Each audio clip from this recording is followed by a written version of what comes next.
Kita mundur lagi yuk. Mundur lagi yuk. Mundur. Ya. Situ. Oke. Berani yuk. Ayo, hadir.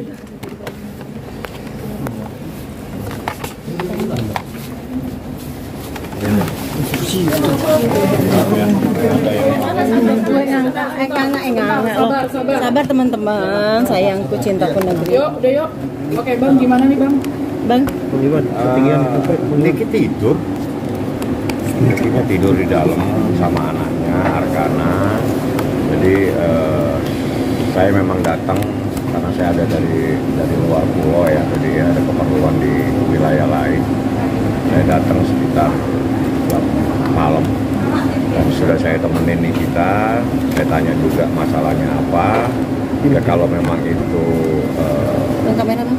dengan alasan untuk membawa itu menjadi kewenangan polisi, saya tidak bisa mau memperdebatkan. Cuma tadi Niki sempat diperiksa, tapi mungkin karena lelah dia tadi, saya minta supaya pemeriksaan dilanjutkan untuk besok karena udah cukup malam ya. Jadi saya tunggu. Habis itu Arkana anak dia masih ada di dalam. Seperti itu masalahnya. Jadi besok saya akan balik lagi. Cuma saya tadi nunggu KPP aja. Besok balik lagi untuk proses lebih lanjut. Kira-kira jam berapa bang? Penjemputan paksanya sendiri apa bang? Kalau itu menjadi tanya ke polisinya, bukan saya. Kalau saya yang jemput paksa, saya bisa jelaskan nanti. Yang jemput paksa kan polisi, penyidik lah ya. Silakan tanya ke dia. Beda yang melakukan penjemputan paksa saya bisa jelaskan. Mungkin misalnya ada beberapa pertanyaan Pak? Tadi sempat ada beberapa pertanyaan tapi tidak dilanjutkan karena Niki mungkin capek ya. Tiba-tiba dia harus ke sini. Saya bilang kalau capek jangan dipaksakan. Ya udah kau istirahat aja sama anaknya. Ya udah kita balik semua. Besok saya balik lagi ke sini. Jam berapa Pak? Jam berapa bang? Besok mudah-mudahan sebelum sholat Jumat jam 10-an atau kalau enggak ya besok sholat Jumat, kan besok hari Jumat ya.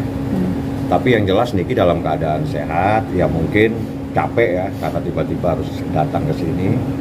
Jadi persoalan kenapa dia dibawa ke sini itu menjadi kewenangan polisi. Kami juga punya bukti, saya sudah berkirim surat dan sebagainya. Saya tidak mau memperdebatkan persoalan-persoalan penjemputan karena itu menjadi kewenangannya polisi. Yang jelas saya fokus pada persoalan.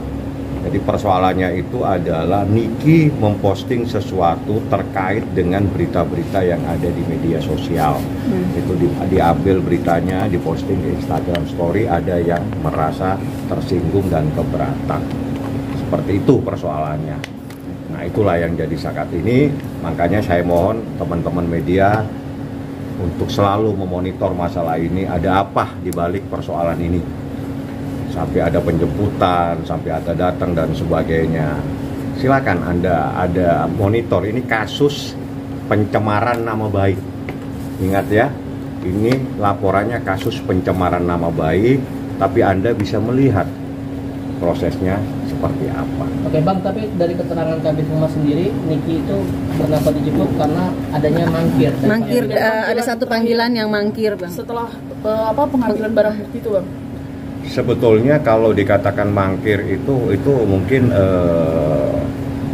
pemahaman penilaian ya. Kalau saya melihat Niki berkirim surat supaya dilakukan penundaan. Saya yang berkirim surat. Bang, akan dilakukan upaya restoratif justice? Itu nanti itu urusannya kan sekarang baru muncul restoratif justice setelah Niki melakukan pengaduan ke Propam. Jadi itu urusan nanti. Jadi itu adalah bisa dilaksanakan kalau ada terjadi kesepakatan sebuah antara para pihak ya, antara terlapor maupun yang dilaporkan. Seperti itu.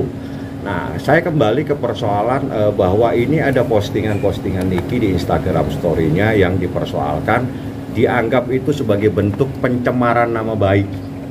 Padahal Niki memposting berita-berita berasal dari, salah satunya berasal dari berita media sosial. Bang Arkana sendiri masih nemenin di dalam? Ada di dalam Arkana, ada juga baby sisternya juga, karena Arkana nggak mau ditinggal nangis, termasuk Kak Fitri tadi sempat untuk gendong, untuk dibawa juga nggak mau. Jadi daripada anak ini menangis terus, ya sudah biar aja di sini bersama Niki. Berkirim surat penundaan itu kapan Bang? Tanggal 6 kalau nggak salah. Tanggal 6 Juli. 6 Juli. Ada suratnya, sudah saya serahin semua kok. Jadi mungkin itu karena Niki lagi mencari nafkah. Jadi dia sebagai ibu sekaligus juga single parent ya. Jadi dia meminta waktu saat itu. Nah, tapi ya itu menjadi kewenangan penyidik ya. Cuma menjadi sebuah tanda tanya, ini kasus pencemaran nama baik. Tapi prosesnya seperti ini, ada apa? Ya itu biar sajalah rekan-rekan media yang bisa menilainya dan bisa memantau, mengikuti proses ini seperti apa. Saya juga tadi melihat bahwa dari Komnas Anak juga mencoba menyoroti proses ini karena ada anak kecil yang lagi bersama Niki saat itu. Artinya saat ini proses pemeriksaan dihentikan sejenak gitu Pak? Bukan dihentikan, dilanjutkan besok. Dilanjutkan besok karena capek ya. Jadi udahlah, saya balik Niki biar istirahat. Besok nanti kita lihat seperti apa. Jadi sampai detik ini tidak ada penahanan terhadap Nikita Mirzani. Itu yang harus dipahami. Niki hanya dipanggil, diperiksa untuk dimintain keterangan tambahan. Ya. Tapi setelah pemeriksaan ini harapannya dari polisi nanti ada penahanan atau gimana? Tanya polisi kalau harapannya ke saya. Jadi harapan saya Niki adalah ibu dan sekaligus kepala rumah tangga, punya anak 3 kecil-kecil. Dan ini kasus ITE, bukan kasus narkoba, bukan kasus pelanggaran HAM, bukan kasus teroris. Mungkin tidak perlu dilakukan sebuah proses penahanan terhadap seseorang. Tapi itu menjadi hak sepenuhnya daripada penyidik. Ya. Berarti Kak Niki sendiri ketika tadi diminta keterangan sampai penangkapan tadi di Senayan City sendiri santai ya Bang? Santai banget ya, ini tidur malah. Karena kan dia memang belum bisa pulang, karena kan di dalam hukum memang ada hak 1x24 jam. Nah kebetulan dalam keadaan dia sudah capek ya nggak perlu harus dipaksakan untuk dilakukan proses pemeriksaan. Makanya kita balik pulang, besok bisa dilanjutkan. Oke. Terima kasih ya Bang. Oke. Ya, jadi sampai hari ini, sampai tadi belum ada penahanan atau Niki bukan dalam status orang yang dilakukan penahanan ya. Itu yang terpenting. Oke.